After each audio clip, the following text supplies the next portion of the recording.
Hello, this is your professor, Christina Howard speaking, and this is the first lecture for Biology 320, Introduction to Organismal Physiology. The live and in-person version of this lecture series is going to occur Monday and Wednesday from noon to 1:50 p.m. For the duration of the term.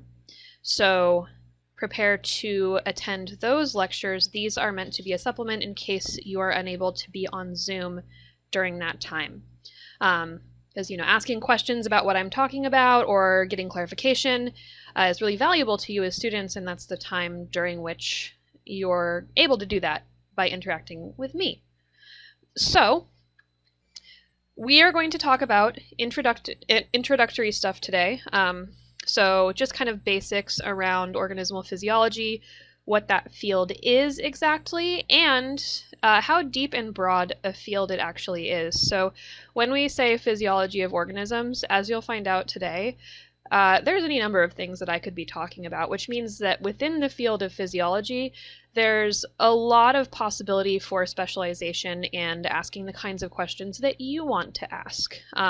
So hopefully by the end of this course, you will have enough of a survey of the different sort of corners and pockets of physiology that if you choose to become researchers, you'll be better informed as to what sort of route you'd like to follow. Now, quick caveat before we move on. I am not going to do any course mechanics or syllabus stuff on this video because I'm going to do that in person. And the reason why is that I may revisit these videos in future terms when things like dates of stuff, add drop deadlines, exam times are different from the way they are right now. And I don't want to mislead future students. So plan on attending the first Zoom meeting if you are interested in knowing those things and hearing them come out of my mouth. So with that, let's begin. And then, by the way, I am using an application called EpicPen, which you're actually seeing over here in the corner, to write over my screen.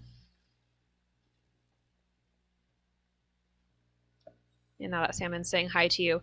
And I'm using the paid version, but there is actually a free version. So if you're interested in, say, annotating notes or whatnot, or producing video similar to what I'm doing, you can actually do that with EpicPen. And the free version is perfectly fine. I just happen to pay for the pay version because of my work.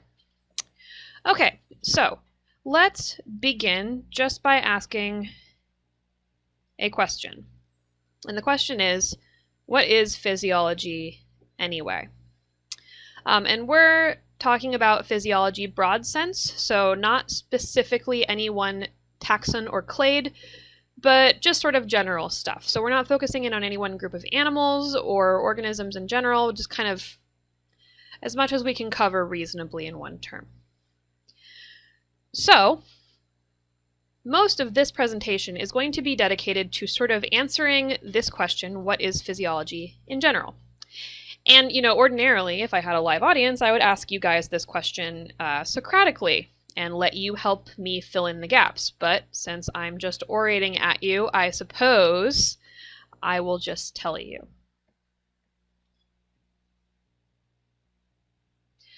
Okay, so first let's discuss the study of physiology, and then we'll go over some basics. So study is currently highlighted, and after that we'll cover sort of the overarching areas of physiology. Another way to say physiology is really just the sum total of how organisms work, which you'll see in the next couple slides. So let's examine that. So, spoiler alert, look, physiology is defined as the study of how organisms work in general. And I mentioned previously that there were many corners and pockets of physiology, and that is because if you have a complex system, like for example a migrating salmon, there are lots and lots and lots of smaller structures and processes and chemical reactions and biophysical and biomechanical principles that all come together to allow the salmon to function as an organism and as a salmon. So for this reason, we call physiology one of the most integrative disciplines, integrative coming from the word integrate, which means that the field of physiology is vast because it integrates many, many, many subfields, and you can focus on any one of those that piques your interest. So let's go through this figure, and I'm going to use the next slides to do that because I don't want you to have to read the tiny itty bitty words here. And we'll just kind of go piece by piece in the figure and look at some examples. Also, as I'm talking, and just to let you know, an observation I made the last time I took this course was that students are here for many different reasons, and they come from many different backgrounds as far as how much or little biology you've had, and what corner of biology you have specialized in. So I know many of you are here because you are interested in medical school or MD, PhD programs, and this will help with that.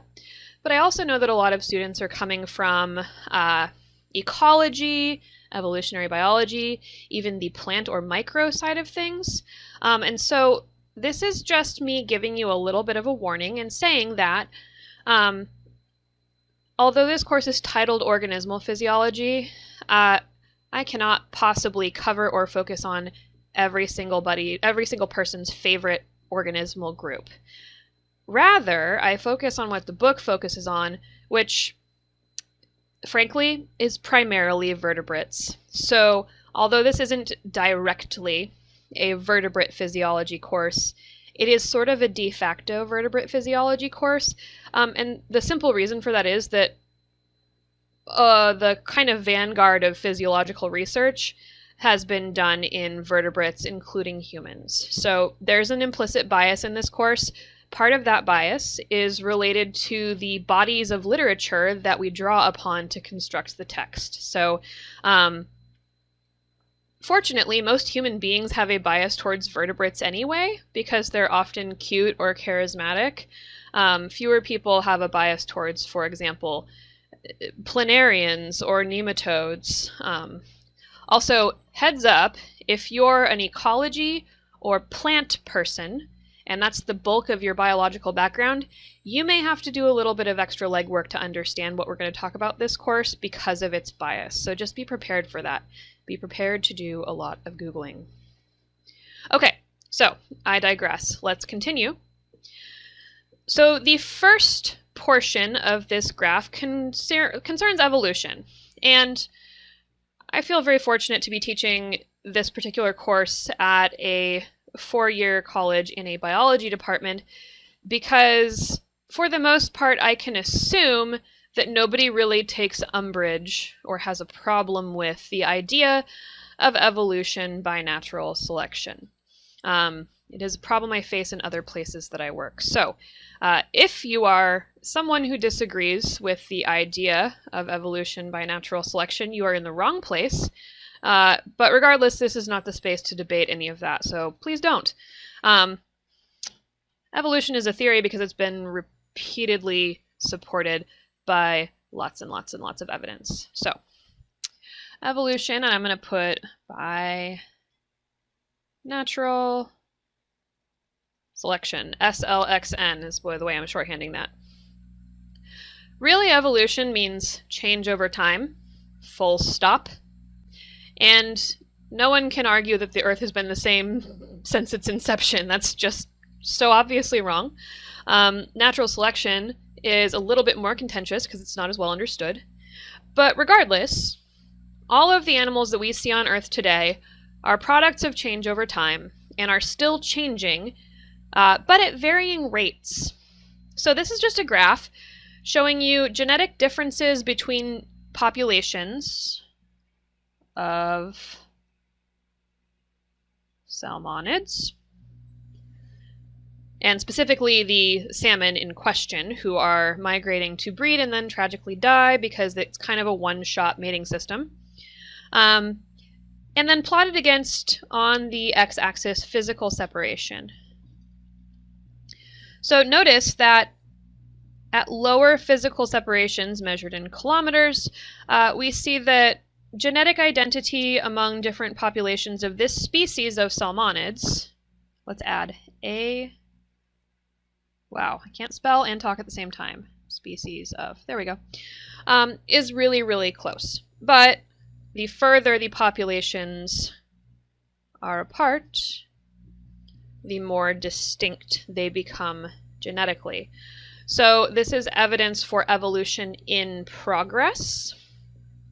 And then if you remember from basic biology, so your 200 level biology, or even survey biology courses from high school, you might remember or be familiar with the terms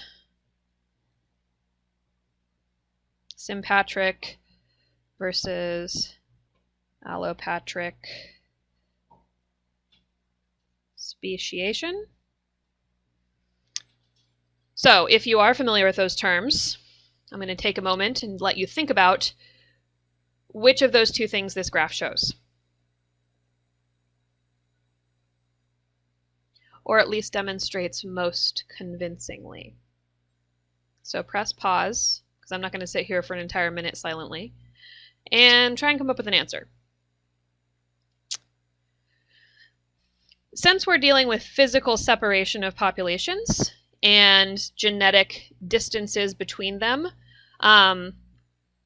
we are going to go with allopatric, which is a kind of speciation, gradual but significant, wherein the origin of a new species happens because populations of one species are physically separate from each other. Sympatric speciation is when, for example, there is niche partitioning within one environment, and you get, along with mutation and genetic drift, a separation of species even though they occupy the same physical space. So what I just did was reminded you of some basic principles of biology while I was talking about physiology and specifically evolution. I'm going to continue to do that because I suspect, if you're anything like I was as a early college student, like first 2 years or so, I glazed over a lot, especially if I was bored.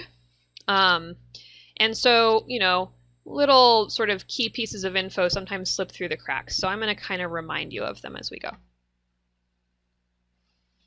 Okay, so that's evolution. There's also chemistry and physics, and some of you might be experiencing a sympathetic nervous system reaction right now at the mention of these two things, because for a lot of early career stage biologists, these two ideas are a little bit scary. But, you know, you can't understand biology without also understanding chemistry and physics. They really aren't separate. It's a matter of at which level of complexity and timescale you choose to understand biology.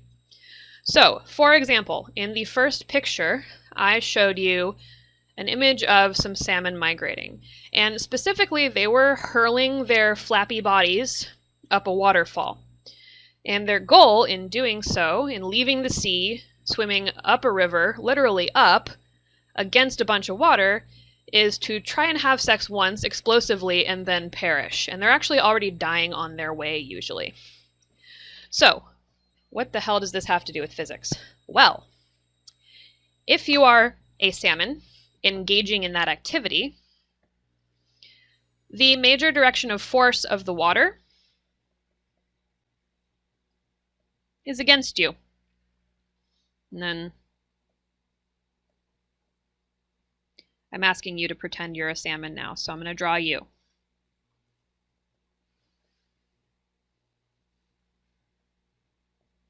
So your goal is to mate and then die, mostly mating, but you have all this water moving against you. So if you are at all familiar with physics, mass times acceleration is going to equal your velocity. And you can also express that as thrust minus drag. So how efficiently you manage to oppose the forces opposing you. So you're a salmon, and fortunately this is your side view, but from the top you are what's called fusiform. So you look like that. which is handy because this is a very hydrodynamic form. So water is going to kind of smoothly go past you as you make your tail go back and forth. So you're designed pretty well for this task, but the friction of water molecules against your skin and the lateral deflection of your tail is going to create drag. So you're generating thrust by waving your tail and your body around with your muscles, but drag is opposing you. So the force of water against you and the friction of water against your body is creating drag. So how fast you manage to go is going to be a function of how hard you swim, and subtracted from that, how hard the water and its friction is pushing against you. So that's physics. Now, let's talk about the thrust element of things. Hopefully, you recognize this reaction, C6H12O6 plus 6O2. I'll let you read the rest. I assume you're literate. So this is the shorthand version of cellular respiration. And specifically, this represents the sum total of all the events from glycolysis all the way through oxidative phosphorylation. So you're taking glucose, you are combusting it. Yes, this is a combustion reaction. And then you are liberating energy from all those delicious covalent bonds in the glucose, and it produces some metabolic water and a waste product. So, the more thrust you are applying, the more of this combustion reaction you will be doing, which means that you are consuming your body's valuable resources and creating waste, including both the ones pictured here, but also to some extent lactic acid and others. And so that's going to create a problem as you, the salmon, eventually shut down physiologically. So, hopefully I've convinced you why chemistry and physics matter for physiology. Using this example, there are many others. I'll probably give you a couple more examples in real life lecture.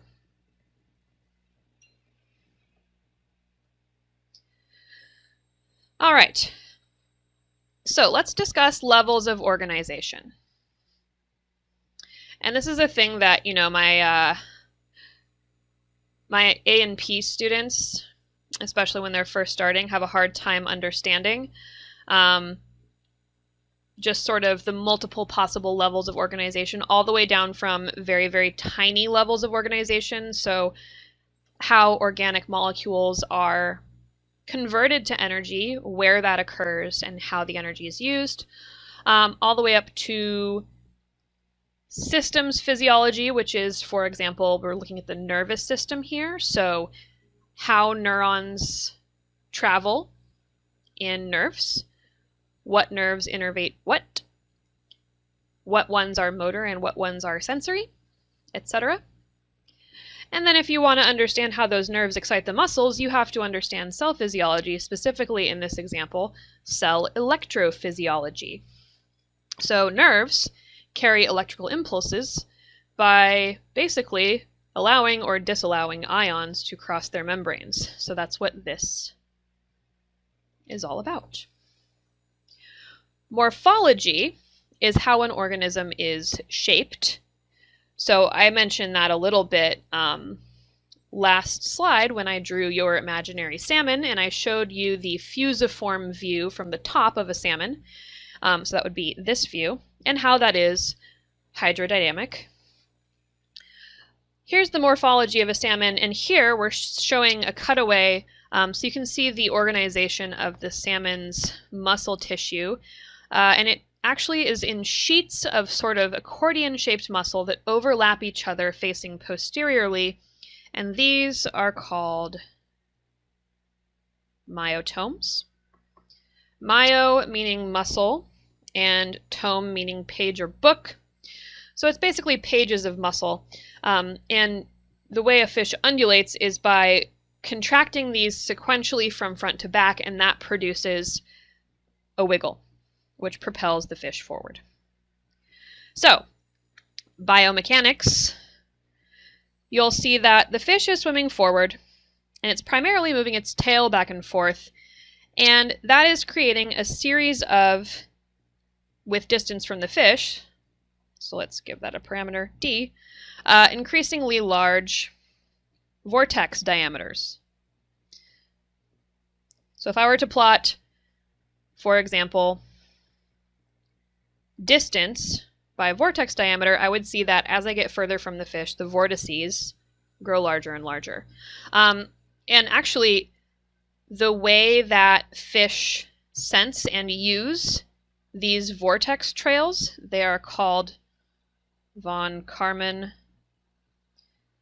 vortex streets, is pretty well understood, both from a perspective of fish producing them and other fish taking advantage of them to basically lower the fuel use requirements. It's kind of like if you watch a bicycle race, you'll see a cyclist get behind another, spend some time there, and then peel out and haul in front of the person they were previously behind. That's called drafting.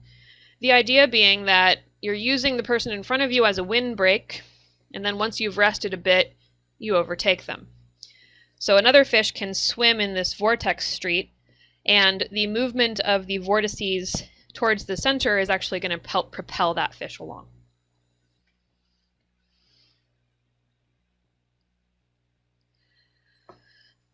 All right. You can also be a physiological ecologist. For some reason, we always call them physiological ecologists. We never call them ecological physiologists. That's just not a way that's termed. I don't know why. I guess it's a matter of semantics. But here's an example for salmonids, who are what are called anadromous fish, meaning they move between saltwater and freshwater. And basically, this portion of physiology is describing the fact that physiology is operating in a specific ecological context. For some organisms, that context remains relatively the same over their entire lives. For others, it changes fundamentally. So, for example, fish that mature in saltwater, they need to excrete more salt than they take in. So they have cell membrane proteins. So if I'm going to look at these ones and I'm seeing that saltwater ones are blue, these are probably sodium chloride pumps, which are using ATP to pump salt out. There are also these other guys, which are probably keeping valuable ions in or gathering them from the seawater. And these ones are more important when the fish is in freshwater because you don't want to be hypertonic. You also don't want to be hypotonic. So cells like to be isotonic with their environment so that they neither shrivel up nor explode. And so blood has a lot to do with that. So as the fish makes its way towards the freshwater, its gill cells are going to swap out these membrane proteins according to their ecological context. So, here's another example.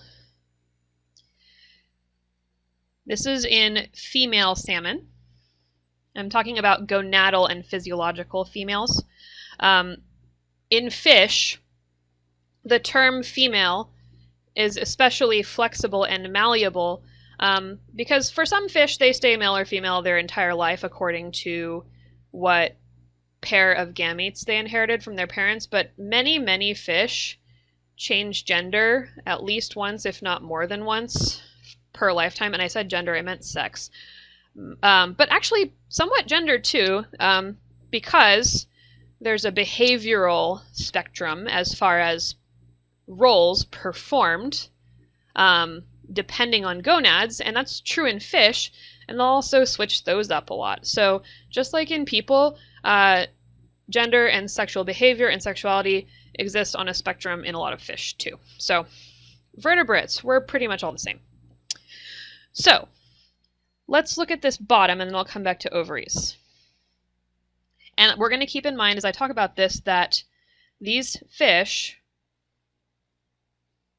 are going to mate one time then die. So if you are a fish and your theoretical goal is maximal fitness, meaning how many copies of your genetic information you manage to transmit to the future before you perish, mating one time is a kind of a big deal. So you want to maximize the likelihood of your offspring surviving, but if you only have one shot at mating, that probably means that you have to make lots of babies. So this is indexed, meaning it's unitless, and that's just kind of how we normalize things across populations and individuals. But as you can see, really all you need to understand is that effort required to reach implies how long and how hard. So this is a combination of the nature of the streams being traveled, dams, fish ladders, etc., and also distance, so it's both. That's why it's indexed. But if you have like a really long distance and a really hard stream to follow, that would be about 8, and then if you pretty much just stay put and there's no effort, there we go. So you would think if you wanted to mate once and make lots of babies that you would have gigantic ovaries if you wanted to make a lot of eggs, but you had to work really hard to get away. But actually the opposite is true, and this is because ovaries are expensive to maintain.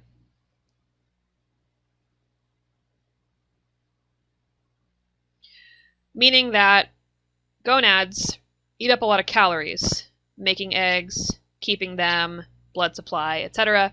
So ovarian size in grams actually diminishes as effort increases.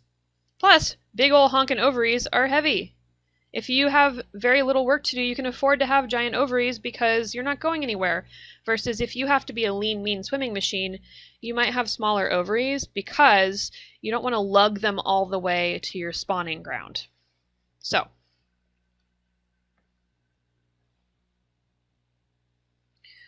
all right. So that was an example using salmonids of kind of the broad, incredibly fascinating scope of physiology. We also have 2 central questions to concern ourselves with. So the first of those 2 central questions is mechanism. So if you're a reporter asking all the reporter or journalist questions, how, what, why, when, etc., this is the how. So what parts do organisms have and how do they work? So an example of this is for all of my students who are medically oriented. Scientists didn't really understand how blood or the immune system worked until quite recently in history. We knew a couple things before that. One is if you don't have enough blood, you die. And the other is if you don't transfusion match, your patient dies. But that's about it.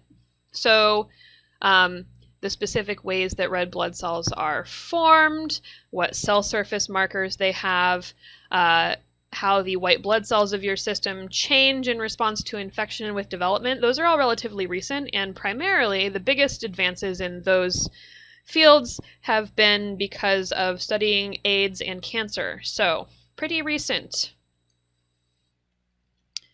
So, that's the how. We also need to ask why. And a lot of times these things are linked. So you might look at, for example, why a particular mechanism exists or what is the mechanism's adaptive significance. And notice I'm saying mechanism, not structure. And this is because the mechanism can be a system of organs. It can be a structure. It can even be a behavior. So, for example, system-wise, why do some animals have the ability to sense magnetic fields when others don't? A structure. Let's see, what's a good one? Thinking. I'm trying to think of a really sexy one so that you're not bored. Well, I can't. My brain's not working properly right now. So how about peacock tail? Why? Why is it so pretty? Why is it so long? Especially if it seems to be non-adaptive, as in, it's basically just a big handle for predators to grab you by, so why have it? It can also be a behavior. So why do animals form leks, which is a name for a group of males displaying in a clump? Wouldn't you want to stand out? Why would you get together with your bros and all do the same dance to attract a mate? That seems dumb.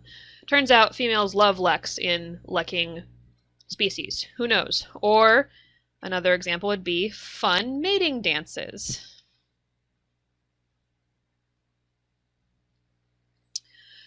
So for example, the bird, a manakin, that's how it's spelled, they do extremely complex dances with a partner, and I'm not talking about the one that they're trying to woo. Male mannequins, there's a main guy, and then there's kind of an apprentice, and they do this fancy dance together to attract a female for the main guy. And the purpose of the apprentice is to make the main guy kind of seem more attractive, but also sort of be his hype man. And then eventually the apprentice moves off and becomes a main guy and acquires his own apprentice. Crazy cool behavior, but we as physiologists have to ask why. Why spend all those calories? Why do that dance? So, obviously, based on the examples I gave, there's a lot of really fun ways to ask these questions.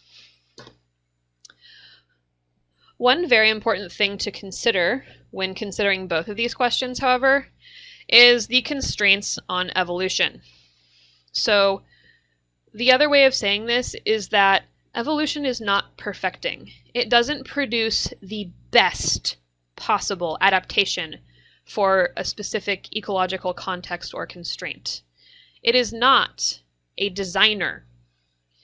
All it does is act on whatever's there, making whatever's there a little bit better adapted to the specific context, or sometimes worse, arguably, and I'll give you some examples of that later. So we call this tinkering. So basically it's the same thing as if you gave me some sort of a wheeled device and you were like, make this go faster. And I noticed that the front wheels were elliptical and not round. Maybe I squished the front wheels into being round, and that reduces drag and wasted motion, and then I have a faster wheeled vehicle because I made the wheels circles instead of ovals. So that would be an example. It doesn't engineer new mechanisms from scratch. And in fact, detractors of the theory of evolution by natural selection often fail to understand this. And so they'll use seemingly maladaptive characteristics of species or really fancy characteristics of species as sort of quote-unquote evidence against because they've failed to internalize this particular concept. It's not perfecting. It does the best it can with what it has, not unlike all of us. Okay, so subdisciplines. Mechanistic physiology basically looks at what systems are in place that allow organisms to do their life functions, so respire, process food, mate, regulate their body temperature. Evolutionary physiology basically looks at traits of species and tries to understand how they came to be and why they came to be. Comparative physiology is perhaps my favorite because it's related to evolutionary physiology, and that is just saying like, hey, these two related species are super different. Why are they different? Or these two unrelated species are very similar. Why are they similar? Often the answer is environment. They've evolved to adapt to their environment, either in a divergent manner or a convergent manner. Environmental physiology looks at how animals deal with the ecology they live in and its changes. So does the animal live in a very stable environment or a very stochastic environment? Is the environment an extreme one, very hot, very cold, very salty, very acidic? And then integrative physiology kind of looks at all of that, from very tiny things like genes and proteins to tissues to organs and to systems, to try and have a total picture of physiological systems at large. And this can be cross-taxa as well. So, for example, a lot of the people who study the physiology of the heart are going to use model organisms that are non-human to try to understand human heart physiology, and may switch model organisms from time to time depending on what question they're asking.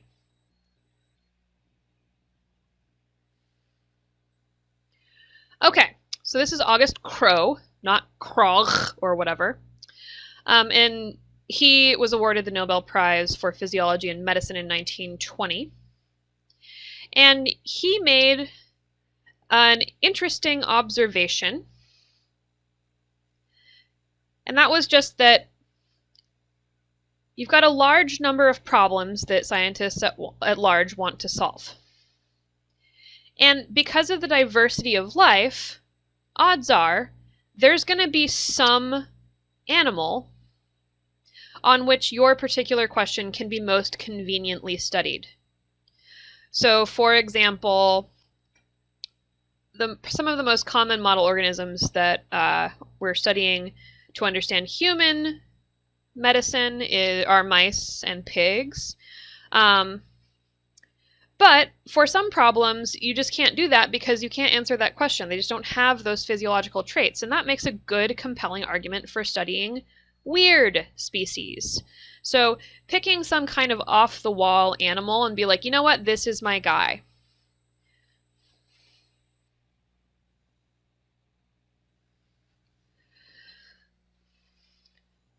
Another important theme is unity in diversity. So why does Crowe's question matter?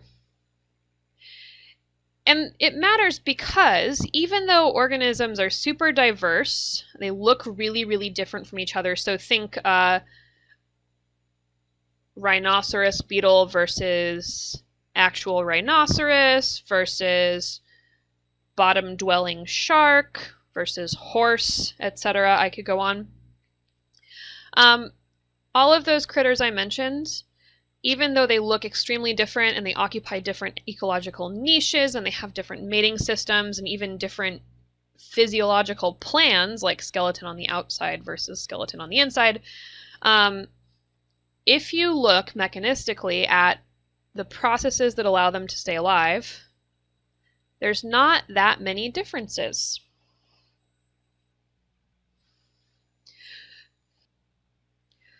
So that was part 1, the study of physiology. In the next video, I will discuss homeostasis, and we'll sort of move on through physiology and time, cell membranes, and some enzyme fundamental things. But that is your starting video. So thank you for your attention, and I will see you in the next one.